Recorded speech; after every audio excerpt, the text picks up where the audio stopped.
If removing trigger foods from your household would fix emotional eating, most of us would have recovered already. What I learned from my own personal experience and from the people I worked with so far is that recovery is not the one-step process. So I made these 4 levels, which helped me see very, very clearly what I was going through, what I had to do to recover, and I would like to share them with you. So let's do a little bit of summary what those 4 things are, and then I will make 3 different videos about all of the things, and one of the we will be discussing today. Level 1 is environment. It is what makes recovery easier or more difficult. If you start the recovery in an environment you have been for years, it's more difficult to do in comparison to starting recovery in a completely different environment, because this environment has attached patterns to it and that environment doesn't. Second one is skills. The ability to be able to understand when you are physically hungry, when you are emotionally hungry. Is it that you want food? Is it that you want to feel nurtured or regulate your emotions somehow? And oftentimes we don't have enough skills, we don't have correct skills to know and differentiate them between each other. The third level is beliefs. Those are hidden assumptions we carry about food, about recovery, about our signs, and about everything in general. And the fourth one is identity.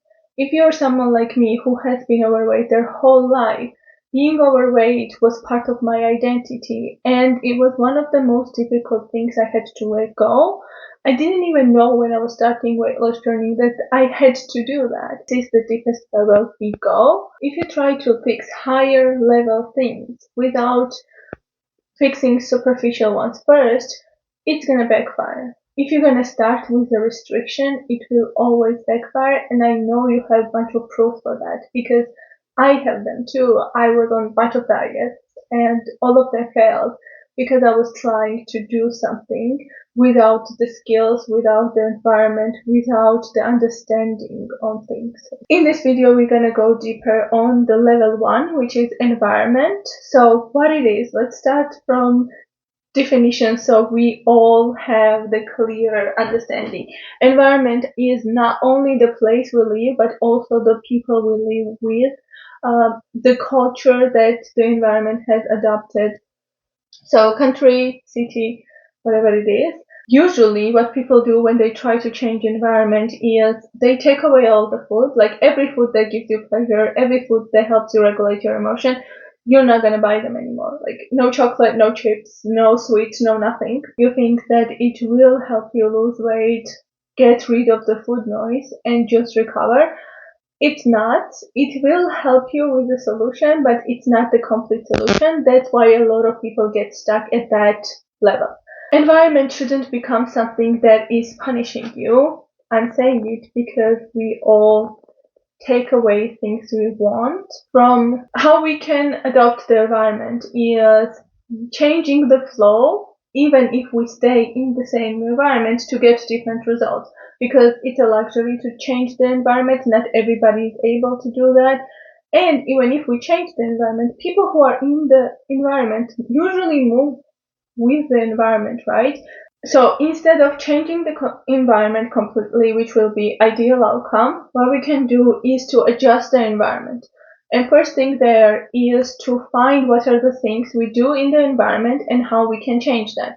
Very simple example, a lot of us, myself included, we like watching something when we eat. And environment is the following. There's a TV or like laptop or something that you watch things on, and there's the food, right?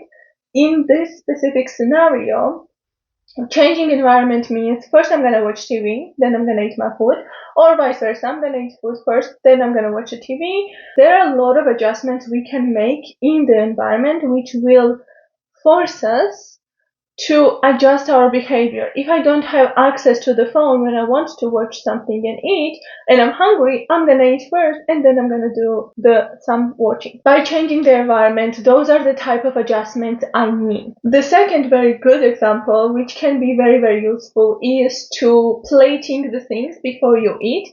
Instead of saying that I shouldn't have any chips at my home, you can plate the chips, make it visually a lot, or you can pair chips with something else, so you can still get the satisfaction from food and enjoy the type of food you like. You wanted chips, you were craving it, you can have it, but with a little bit of adjustment. So the way we can change environment is those type of tiny, small changes. But to do that, first we should notice. I should be aware that I am watching something every time I eat.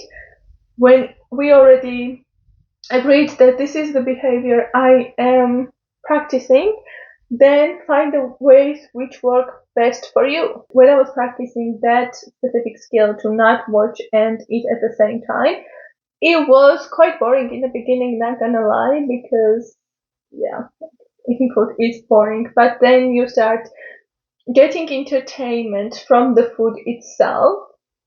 Like you're very focused on what you eat, you see how the taste changes, how the smell changes, and it's very useful for the level 2. But let's stay on level 1 first. Environment has limits, right? We cannot always make the adjustments, or those adjustments not always gonna stick. Environment is not something that can help if we are experiencing overwhelming emotion.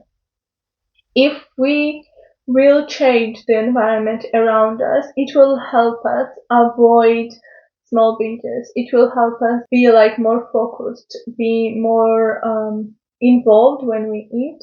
However, if I am soothing strong emotions with food, overwhelm, anxiety, stress, and it depends how much stress I'm experiencing, right? It's not all of them, but it depends on the level of stress I'm experiencing. If it is high level, changing the environment, making those tiny adjustments will not help, because your brain will still keep searching for this relief, which in this case comes from food.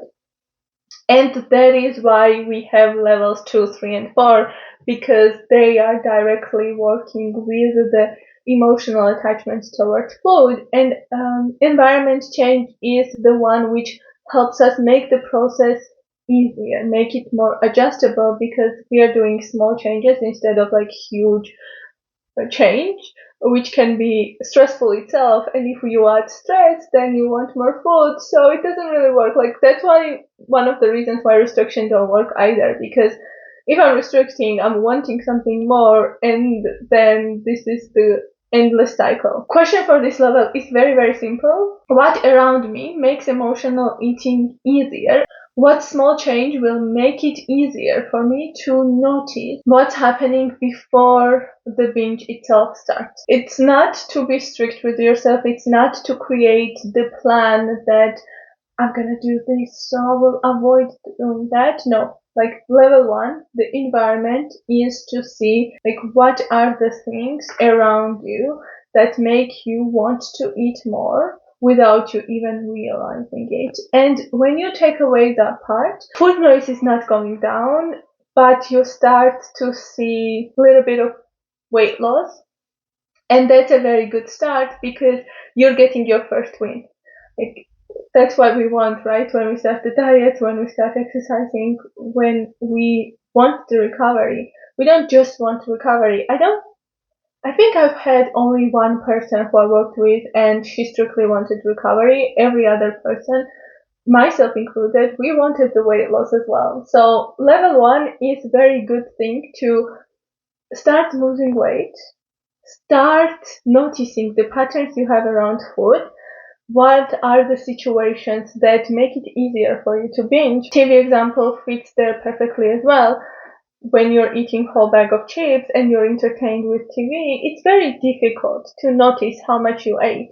And you end up with bag gone, but still hungry because your brain didn't register that you ate food. So the awareness is what comes with level 1 with a little bit of weight loss, so it will create the first win, which is very good if we are going through the process, because recovery process is not a weak process, right? It's taking longer than we would like, I think, because I wanted a fast recovery and it was not the case. It was not the case. Couple months was for me still a lot of time. The next we will talk about skills. This is the one where we're already starting to work on food noise and emotional eating recovery. A lot of people think they have no control around food. A lot of people think that they lose control around food, when really what's happening is that they were never given tools which helps them stay in control. You're not losing control because you don't have enough willpower. You're losing control because you don't have tools which will teach you how to stay. If nobody taught you how to read, you won't be able to read. If nobody taught you how to walk, you don't know how to walk either, even though it's something that natural for humans, right? So having skill, developing skill is very important. I'll see you in the next one.